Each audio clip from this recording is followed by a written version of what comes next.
documentos bíblicos. Os documentos bíblicos não simplesmente caíram do céu, literalmente, mas foram então escritos há muito tempo atrás, foram preservados pelo tempo, séculos e séculos e séculos, pessoas transmitindo esse texto, copiando, para que eles pudessem chegar até nós. E o estudo da autoria e da data nos ajudam a entender algumas perspectivas que os estudiosos desses livros têm e que vão influenciar bastante na interpretação que nós vamos dar aos textos um pouquinho para frente. Então, esse tema que nós vamos lidar hoje ainda é um tema bem introdutório, mas ele é importante porque lá na frente ele vai ter algumas implicações para a interpretação do livro, partindo então a partir dessas questões de autoria e data em que o documento foi escrito. Vamos começar com o livro de Daniel. Então, as problemáticas em torno do livro de Daniel podem ser resumidas da seguinte forma em relação à autoria e à data. Existem aqueles que, na posição tradicional, defendem que um homem chamado Daniel, que foi um cativo, um escravo, que se tornou uma espécie de governante ou líder, ou estadista em Babilônia e no reino dos Medos e Persas, que viveu por volta do 6º século antes de Cristo, que tenha sido ele a escrever então o livro que carrega o seu nome. Essa é a interpretação tradicional dentro da questão da autoria e da data do livro de Daniel. Entretanto, nós temos há alguns séculos já no nosso mundo o desenvolvimento de um método crítico histórico de estudo da Bíblia. Pessoas que questionam esses paradigmas tradicionais da fé cristã, da fé judaica. E eles pretendem que o livro de Daniel foi escrito por volta do 2º século antes de Cristo. Então, ou seja, 4 séculos depois da visão da data tradicional. E aí nós vamos trabalhar um pouquinho se isso tem sentido ou não, as razões por detrás dessa ideia. E alguns também que defendem que o livro de Daniel foi escrito no 2º século antes de Cristo, defendem que talvez o primeiro núcleo do livro, especialmente os capítulos 1 a 6, podem remontar a tradições que vão até o 6º século. E aí o livro teria sido então editado ao longo dos séculos, até chegar à sua forma final por volta do 2º século antes de Cristo, que é por volta da época que ocorreu a revolta dos Macabeus. Inclusive, você tem na Bíblia Católica 2 livros de Macabeus, né? Primeiro e segundo livro é Macabeus, que não está então dentro do cânon protestante ou judaico das Escrituras. E então, em relação ao livro de Daniel, essa é a problemática. E em relação ao livro do Apocalipse, a problemática é saber quem é o tal do João. João é um nome muito comum, né? Na nossa época, pelo menos, né? No Brasil. E quem é esse João, autor do livro? É o mesmo que escreveu os evangelhos e as cartas? Ou é um outro? E se é, quem é e quando escreveu esse intrigante livro que é o livro do Apocalipse? Vamos começar com Daniel. E eu vou começar falando para vocês sobre aquilo que os estudiosos chamam de a tese exílica. E se você quiser mais informações a esse respeito, eu tiro desse livrinho aqui, olha. Estudos sobre Daniel, Origem, Unidade e Relevância Profética. Esse é um livro da Unaspres, a editora universitária do UNASP. E esse livro tem para vender por aí. Eu não sei exatamente o valor, mas se algum de vocês tiver interesse em adquirir, é um livro muito interessante, bem profundo, bem teológico, e alguma das coisas que eu vou falar com vocês eu tirei desse livro aqui em relação ao livro de Daniel, tá bem? Então eu estava falando para vocês, a primeira tese que a gente vai lidar é a tese exílica, que é a tese tradicional. Daniel, cativo, estadista na Babilônia, no 6º século, teria escrito o livro inteiro. E você encontra no texto do livro de Daniel, muitas vezes ele dizendo assim, eu, Daniel, dá uma olhadinha aí, no capítulo 8, versículo 1. E vamos dar uma passeadinha em alguns textos onde ele usa essa expressão, falando assim, eu, Daniel. Ele diz, por exemplo, no capítulo 8, verso 1, no 3º ano do reinado do rei Belsazzar, eu, Daniel, tive uma visão depois daquela que tivera a princípio. Ele fala, né? Eu, Daniel, estou aqui escrevendo. Olha o capítulo 9. No verso 2, a Bíblia diz assim: no 1º ano do seu reinado, eu, Daniel, entendi pelos livros que o número de anos de que falara o Senhor ao profeta Jeremias, que haviam de durar as assolações de Jerusalém, era de 70 anos. Mais uma vez ele dizendo, eu, Daniel, eu vi, eu estudei a Bíblia, etc. Olha o capítulo 10, versículo 2 também. Naqueles dias, eu, Daniel, pranteei durante 3 semanas. Dá uma olhadinha no capítulo 11, no verso 1. Mas eu, no 1º ano de Dario o Medo, me levantei para o fortalecer e o animar. Então vocês percebem aqui um padrão, né? Daniel falando de si mesmo como aquele que está então tendo essas visões, presenciando esses momentos históricos no ano tal, do rei tal, do povo tal que está dominando, ora é Belsazzar em Babilônia, ora é Dario entre os medo-persas. É eu, Daniel, que estou escrevendo para você. Interessantemente, se você volta para o capítulo 1, Daniel também está presente, mas o tom do livro agora, no começo, na primeira parte do livro, é em tom de 3ª pessoa. O autor fala de Daniel como sendo outro. Fala assim, Daniel, isso e aquilo. Por exemplo, o verso 6 do capítulo 1. Entre eles se achavam dos filhos de Israel, dos filhos de Judá, Daniel, Ananias, Misael e Azarias. Dá uma olhadinha no verso 21 do capítulo 1. Daniel continuou até o 1º ano do rei Ciro. E aí agora fala de Daniel como uma outra pessoa, entre aspas, né? Ele narra a história dele mesmo, dizendo, Daniel fez isso, Daniel fez aquilo. E aí você tem essa presença no capítulo 2, no capítulo 5, no capítulo 6. Inclusive no capítulo 6, Daniel é jogado na cova dos leões. No capítulo 2, Daniel interpreta o sonho de Nabucodonosor. Então percebam que esse Daniel, que era um hebreu que estava escravizado em Babilônia, é personagem do livro inteiro. E em muitas partes do livro ele diz, eu, Daniel, tive essa visão, e a ideia é essa, que ele está escrevendo esse livro. Daniel é o seu autor. Entretanto, essa visão exílica, essa tese, ela é desafiada por muitos críticos que estudam a Bíblia, em troco daquilo que a gente chama de tese macabeia. A tese que relaciona, então, a autoria do livro à crise dos macabeus. Essa é uma abordagem crítica ao conteúdo do livro. O livro diz, eu, Daniel, escrevi. Mas os estudiosos críticos dizem, eu não confio nessa informação. Quem sabe que esse Daniel existiu? Quem sabe que esse camarada não está escrevendo em nome de um outro que existiu antes dele? Eu poderia escrever um livro dizendo assim, eu, Salomão, fiz isso e fiz aquilo, mas eu não sou Salomão. E aí os críticos da Bíblia começam a ter esse tipo de argumentação. Olha, quem garante que esse Daniel existiu? Quem garante que esse livro foi escrito por ele mesmo, naquela época, naquele contexto? Isso aqui pode ser uma novela, isso aqui pode ser uma mentira, isso aqui pode ser um documento com objetivos políticos, e não simplesmente uma verdade que teve um profeta, que teve visões, isso ou aquilo. Percebe como que funciona a abordagem crítica? Eles vão para o texto querendo negar as coisas para tentar entender o que está por detrás desse texto. Existe um Deus que mostrou o futuro para Daniel? Ou existe alguém lá no 2º século mentindo, dizendo ser Daniel e colocando ali profecias que na verdade não são exatamente profecias? E é aqui que se movimenta a discussão sobre a autoria e a data do livro. E isso vai ter interpretações... Isso vai ter implicações para a interpretação? Claro que sim. Se você partir dessa ideia que Daniel não existiu, ou que esse autor desse livro é um mentiroso, você vai interpretar de uma forma. Se você acredita que esse autor for um profeta inspirado por Deus, você vai interpretar de uma outra forma. Isso vai ter consequência para o nosso estudo adiante.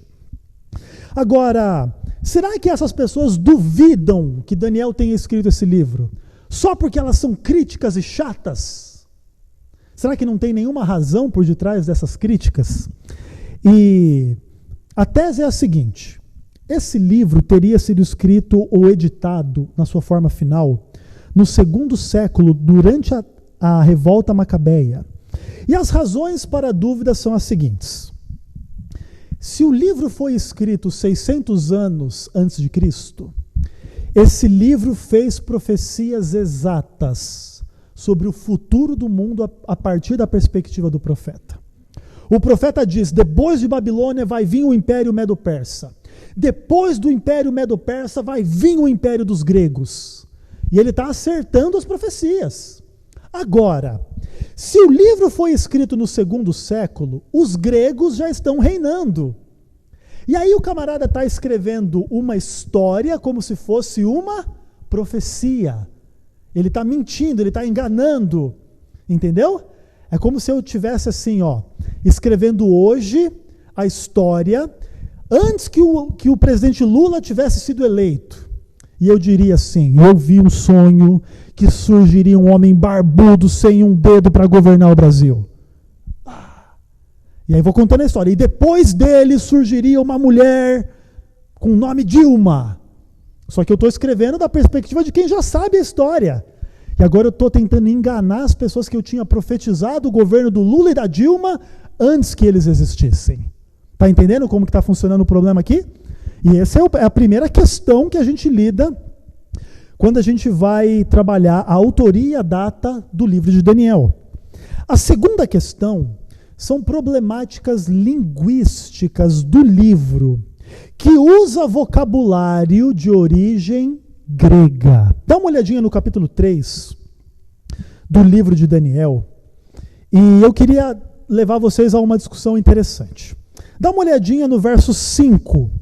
Aqui se fala de uma lista de instrumentos musicais, e a Bíblia nos diz assim: e no momento em que ouvirdes o som da trombeta, do pífaro, da harpa, da cítara, do saltério, da gaita de foles e de toda sorte de música, vos prostrareis e adorareis a imagem de ouro que o rei Nabucodonosor levantou. Sabe o que os estudiosos perceberam aqui?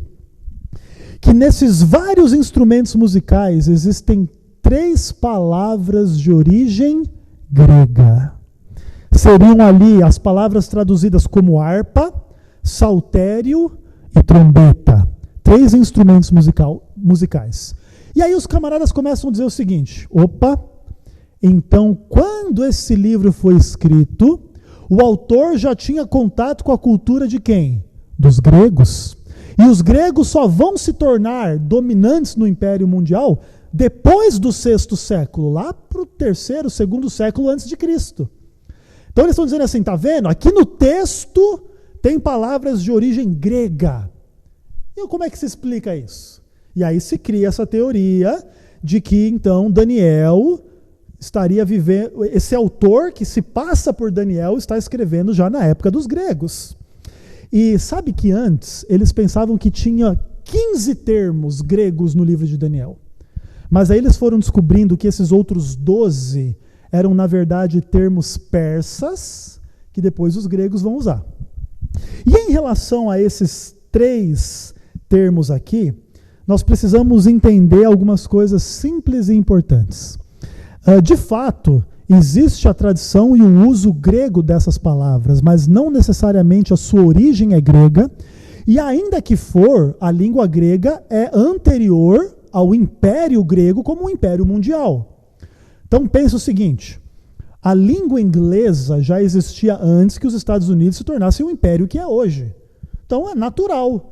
Existiam palavras, e interessante também que o livro de Daniel é um livro poliglota, não sei se você sabia disso. É um livro primeiro escrito em aramaico e depois em hebraico. Então existe aí mais de uma língua dentro do livro de Daniel. E tem essas palavras de origem persa e tem essas palavras de origem grega. O que isso prova? Nada. Só prova que ele conhecia palavras diferentes. É igual eu, posso conhecer palavras em francês, palavras em inglês, em italiano, em alemão, mas isso não prova que eu sou um mentiroso escrevendo bobagem. Concorda comigo? E essa é a questão. O terceiro ponto que se levanta a respeito da autoria do livro de Daniel tem a ver com um personagem da história que talvez você conheça ou não, que se chama Antíoco Epifânio. Antíoco Epifânio foi um camarada importante dentro do contexto da Guerra dos Macabeus. Ele foi um rei, um líder grego pagão, que invadiu o templo de Jerusalém e profanou o templo. Sacrificou porcos lá dentro, fez coisas ruins e etc. E muitas pessoas ligam esse Antíoco Epifânio a algumas questões do livro de Daniel, especialmente no capítulo 11. Entretanto, pouca harmonia há entre Daniel 11 e 1º e 2º Macabeus, que são livros escritos dentro desse contexto de Antíoco. O que isso revela? Que o autor que escreveu Daniel capítulo 11 não estava tratando, pelo menos de forma direta, das questões relacionadas com a Guerra dos Macabeus, como os dois livros católicos tratam. Você não tem essa harmonia entre Daniel 11 e os livros dos Macabeus.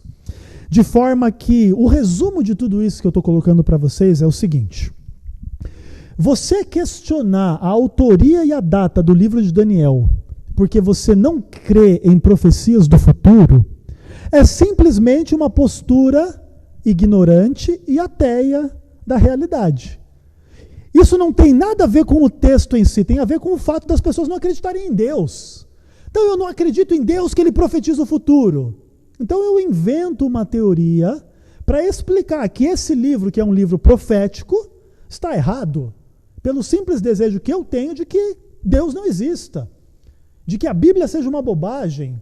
Então, ou seja, você está partindo de um pressuposto que você quer que o livro seja errado, e aí você defende isso, e defende uma teoria. E essa não é uma forma muito boa da gente tratar com honestidade o texto em si. Ok?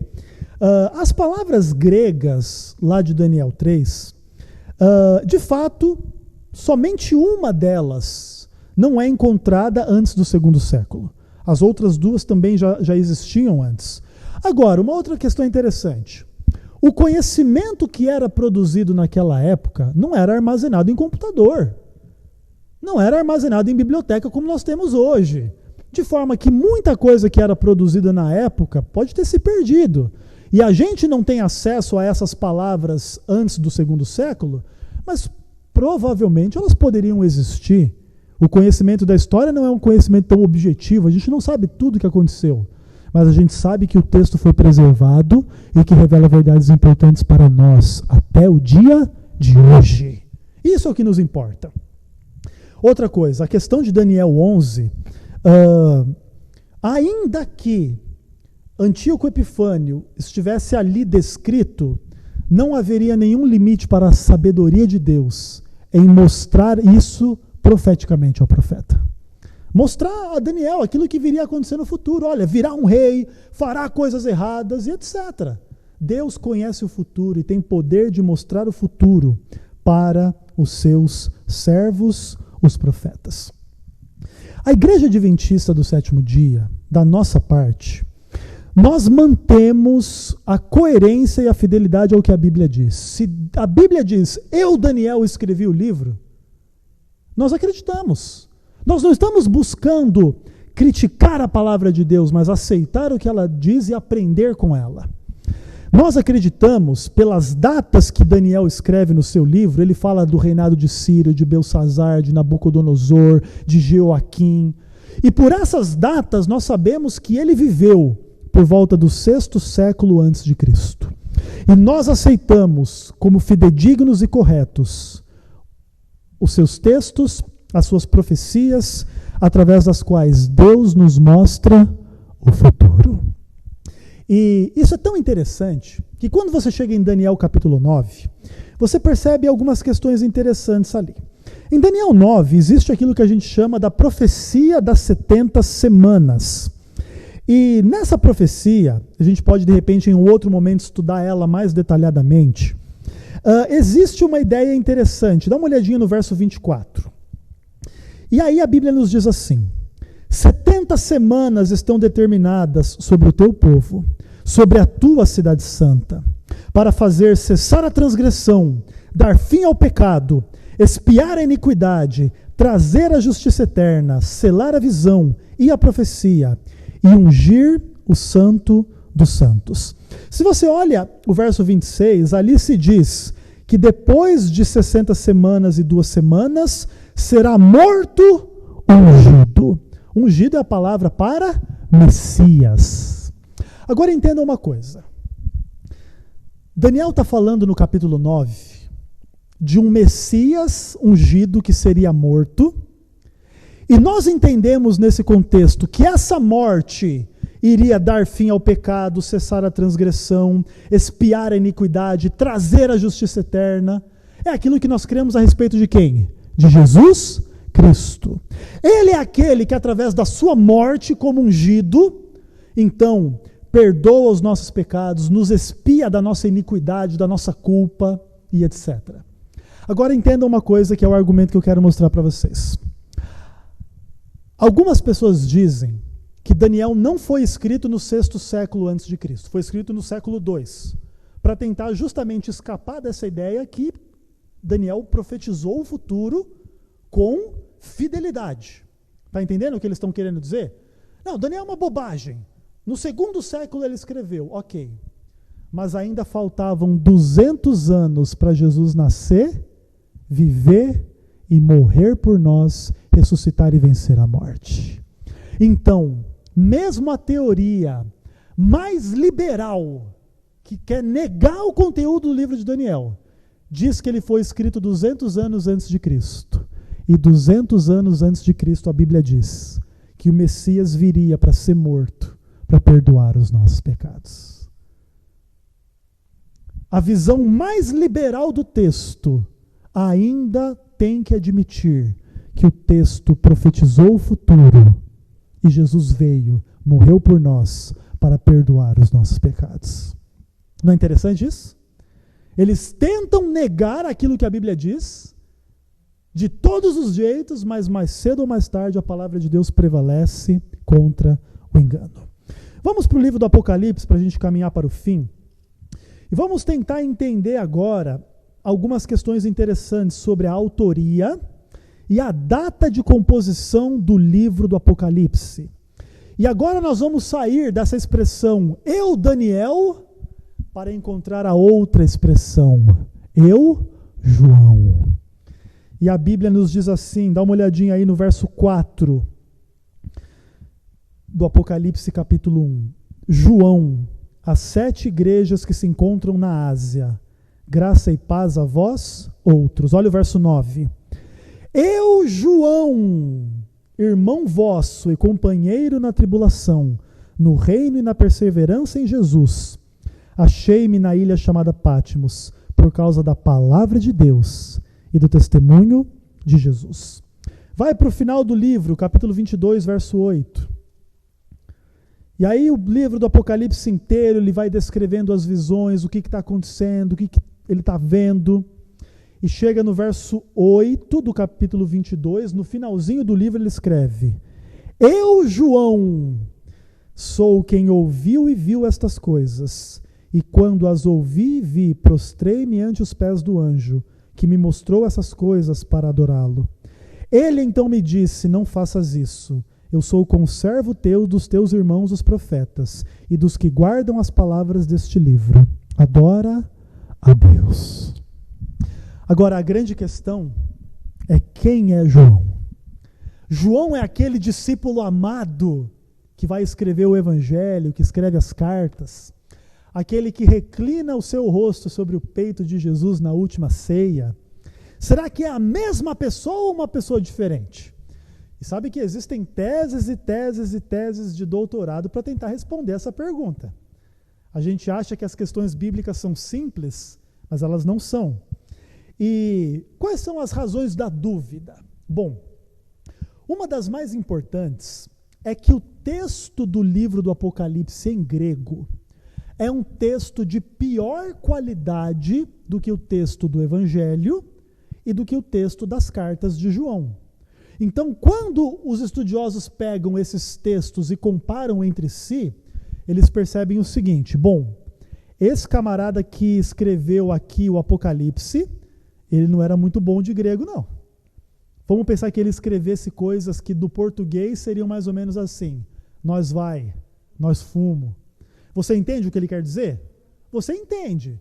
Na hora de traduzir, o tradutor elimina esses erros. Ele escreve direitinho: nós vamos, nós fomos. E você que lê em português nem percebe os erros.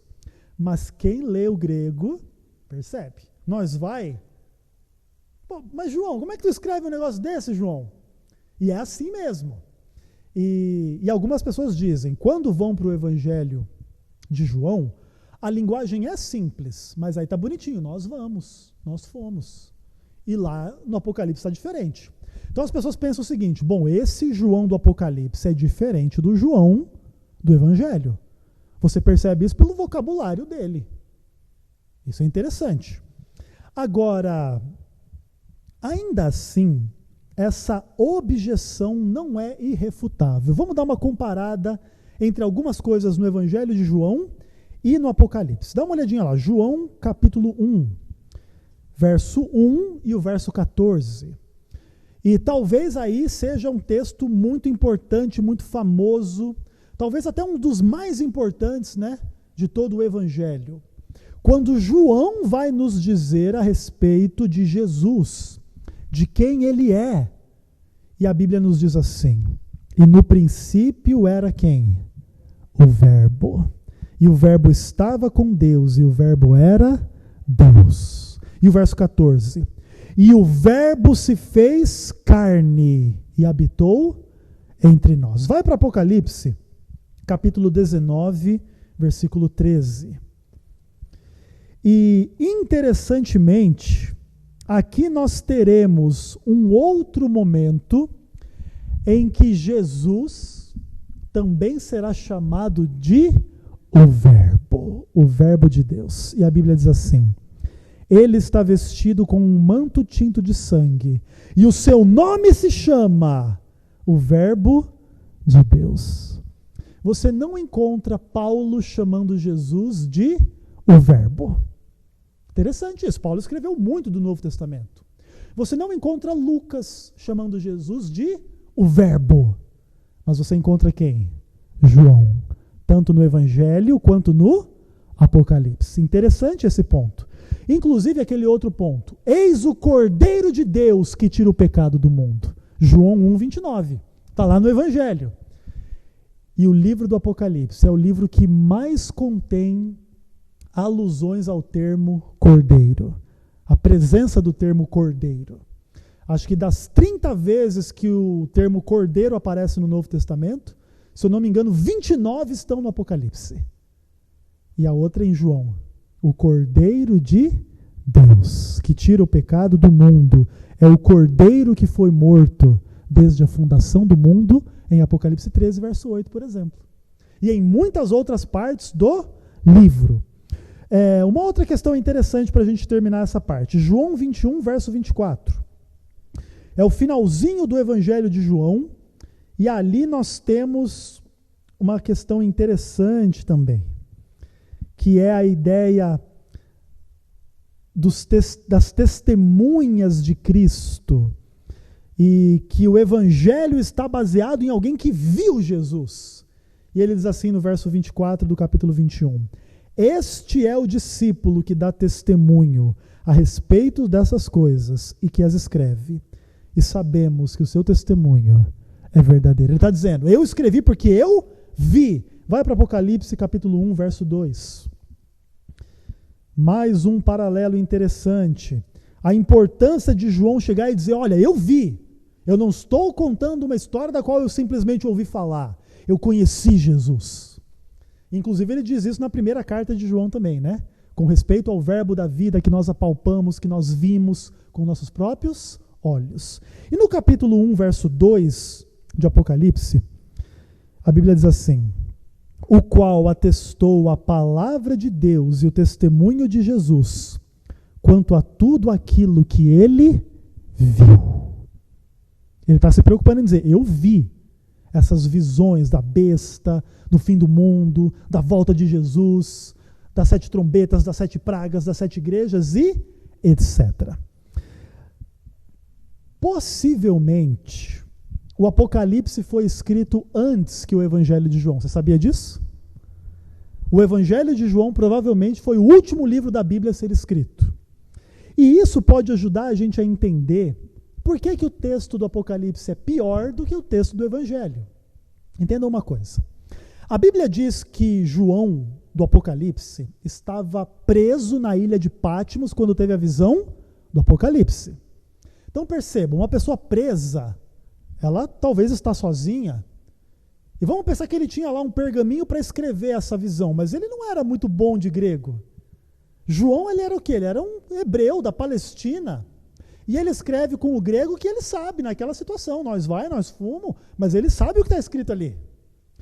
Quando ele sai daquela ilha e volta para Éfeso, ele tem ali a presença da igreja. Pessoas que poderiam ajudar ele a escrever o Evangelho, e o Evangelho saiu mais bem escrito, mais bem corrigido. Ele estava numa situação mais confortável, já não estava mais preso. Está entendendo a diferença das situações?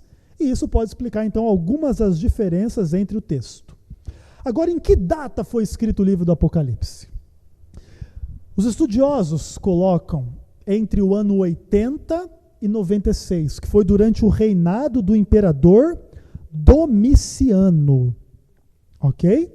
E Policarpo escreve a respeito disso. Policarpo foi um discípulo de João, conheceu João pessoalmente. Ele fala que o Apocalipse foi escrito no tempo de Domiciano, o imperador de Roma, então entre o ano 80 e 96. E por que isso é importante? Domiciano foi o primeiro imperador de Roma a demandar a adoração de todas as pessoas a ele. E é nesse contexto, é nesse pano de fundo histórico, que a Bíblia talvez fale, né, da adoração à besta, adorar a criatura em lugar do Criador, de não sermos covardes, de lutarmos contra os poderes desse mundo que querem se colocar no lugar de Deus. E houve uma crise muito grande com esse imperador Domiciano para ser adorado, e os cristãos não o adoravam. Talvez até por essa razão João tenha sido exilado na ilha de Patmos, que era uma espécie de Alcatraz da época, uma prisão. E aí você começa a entender um pouco a dinâmica do que está acontecendo na vida desse homem. E eu queria fazer o resumo para vocês essa noite, para vocês poderem ir para casa. Autoria e data são temas importantes, mas nem sempre estão tão claros na Bíblia. João não diz, eu sou João, aquele que era discípulo de Jesus. Daniel também não diz, e se alguém fosse mentir em nome de Daniel, menos ainda. E você percebam que são questões complicadas, interessantes, que lançam a gente no pano de fundo da produção desses livros. A gente poder ter um pouquinho da informação do bastidor do que está acontecendo. E a gente vai, então, para a história do texto. Como é que esse texto chegou até nós? E como que isso vai afetar a nossa interpretação? Tudo isso nos faz ficar mais perto da realidade do livro do Daniel, do livro de Apocalipse, e nos prepara para entender as suas lições. E hoje eu vou repetir para vocês o desafio que eu dei para vocês na semana passada. Eu sei que talvez alguns de vocês tenham lido o livro de Daniel inteiro, o livro do Apocalipse inteiro. Parabéns àqueles que leram. E o meu desafio é que leiam de novo. Sabe por quê? Porque a gente tem que acostumar com o texto. E nunca é demais ler. Tentem ler em uma sentada só. Se não conseguirem, pode ler cortado. Mas se conseguirem ler o máximo de vezes que puderem, o livro inteiro, para vocês irem tendo essa visão do todo. Essa visão dos temas que eles estão tratando, das imagens, das cenas, dos personagens, da história, da dinâmica, para que isso fique bem familiarizado na mente de vocês, que vai nos ajudar bastante quando a gente for entrar nas interpretações de algumas das questões deste livro. Na semana que vem, provavelmente a gente ainda não vai entrar na interpretação. Provavelmente eu vou explicar para vocês um pouquinho sobre preterismo, futurismo e historicismo, que são escolas de interpretação do Apocalipse. O Apocalipse foi escrito tendo em vista o passado, a história ou o futuro. O que você acha? Venha na segunda-feira que vem. Esteja preparado para ter algumas respostas a esse respeito. Será que tudo isso só tinha a ver com o que João viveu lá naquela época? O que Daniel viveu lá? Será que isso tem a ver somente lá no futuro, daqui 100 anos? Ou será que isso tudo tem a ver com a história da humanidade inteira? E como é que a gente vai aplicar esse texto à nossa história? Será que tem Revolução Francesa aí no meio? Será que tem Revolução Industrial? Será que tem Revolução de Comunicação? Será que tem século XXI no livro do Apocalipse, no livro de Daniel? É isso que nós vamos descobrir na segunda-feira que vem. Por agora, vamos nos levantar e vamos terminar esse estudo orando ao Senhor, agradecendo por Ele. Eu sei que não é um tema tão fácil como a gente gostaria, mas é importante parar para pensar. E a gente vai crescer no conhecimento e na graça de Jesus e poderemos estar prontos e mais preparados para viver uma semana ao lado dEle, amando, perdoando, sendo felizes e fiéis pela graça de Jesus. Vamos orar. Deus maravilhoso e querido, muito obrigado pela graça do Senhor Jesus que se manifesta na nossa vida, Pai. Obrigado porque um dia Daniel viveu, João viveu, e esses profetas foram usados por Ti para ter visões, sonhos e para escrever esse texto que chegou até nós como luz da Tua palavra, Senhor. Nós queremos Te agradecer por eles e agradecer por esse texto que está no nosso coração, e nós queremos Te pedir que o Senhor a cada dia nos ensine a entender a Tua verdade e, acima de tudo, a praticar a Tua vontade para as nossas vidas. Guarda a nossa família, a nossa saúde, a nossa vida espiritual. Dá-nos a Tua paz e graça. Tudo oramos em nome de Jesus. Amém. Uma boa noite a todos.